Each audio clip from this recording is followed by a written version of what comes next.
ரெக்கையுள்ள குஞ்சு இது, கூடு ஒன்றும் தேவையில்லை. புத்தியுள்ள பிள்ளை இது, கெட்டு நிக்க போவதில்லை. தாயொருத்தி இருந்தா ஒரு தந்தை உண்டு கேளம்மா. தந்தை ஒண்ணு இருந்தா பெத்த பாட்டி இன்றி போகுமா? தெருவோரம் கிடந்தும் அனாதை இல்லை. உறவென்னை வெறுத்தால் தினம் தருவேன் தொல்லை.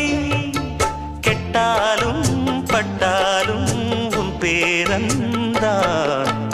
என்னடி ஞான பெண்ணே, உண்மை சொல்லடி ஞான பெண்ணே. நடந்தால் 2 அடி, இருந்தால் 4